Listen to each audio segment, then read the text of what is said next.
Side parking is in effect and mass transit running on or close to schedule. Rosanna. All right, thanks so much, Inez. In less than 3 hours, we will finally hear from Tiger Woods.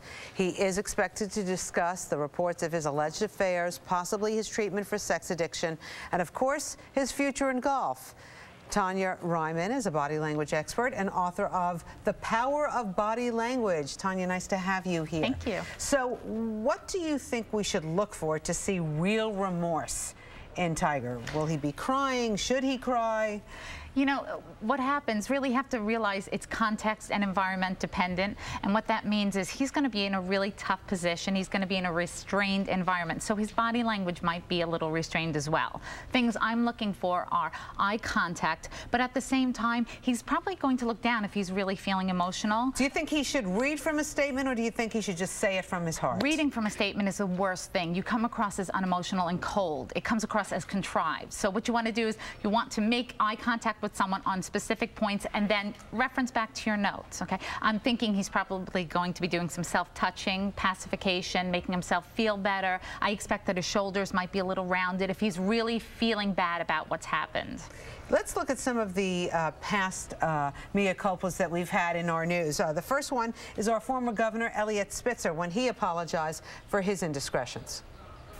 To every New Yorker and to all those who believed in what I tried to stand for, I sincerely apologize. The remorse I feel will always be with me.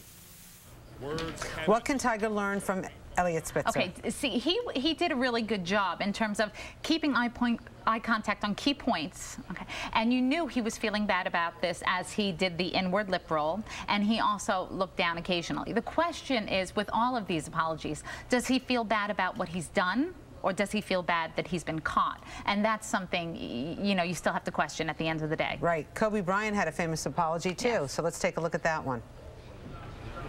I sit here in front of you guys.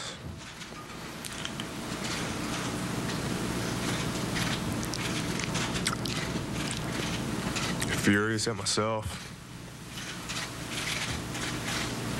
You know, disgusted at myself for making a mistake of adultery. I didn't force her. Kobe gives good apology. Even again, I can tell on that one. That was real. So you see, inward lip roll, once again, that's a very big sign of remorse. Okay, you also hear the voice cracking. Okay. In addition to that, he takes a pause as if he really needs to collect himself. And you see a lot of movement in the mouth. And you see that because he's trying to distract his thoughts mentally in order to, physically, in order to feel better mentally. And also to, I guess, keep his composure. Yeah, well, that's it, yeah. A-Rod also had a very famous apology, and it had to do with steroids. My cousin started telling me about a substance that you could purchase over the counter in DR known as, in the streets, is known as Bole or Bole. I knew we weren't taking Tic Tacs. My teammates. Yeah, a whole different perspective here. He was reading from the statement when he wasn't really making good eye contact. There was some smirking going on and a sarcasm as opposed to sorrow. I was about to say, yeah, he seemed a little angry that he had to answer the questions. Sure. But meanwhile, everybody's accepted him because, you know, he was walking the Canyon of Heroes and everybody was cheering him on. So I guess you can come back from disaster. Can. Okay, let's also talk about Jim McGreevey, the former governor of New Jersey. Let's listen to his apology to his family and to the city. American.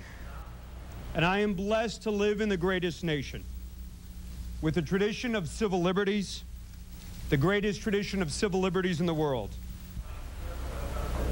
Okay, so 3 out of 4 of these people, you saw that inward lip roll. The difference with him now, he's making eye contact, but it's not strong enough. He doesn't make eye contact on points. He just kind of breezes over the crowd. In addition to that, you can see a lot of shame. He looks down a lot in this speech. Do you think a lot of these people get coached before they go and do their apologies? I don't think, you know, it's tough to be coached for nonverbals unless you spend some time being coached for nonverbals. So somebody might be able to come in and say, try to make eye contact, but what's going to happen is our natural instinct is going to take over and we're going to do what feels right. Tonya Reiman, a body language expert, thank you so much. We know what to look for today.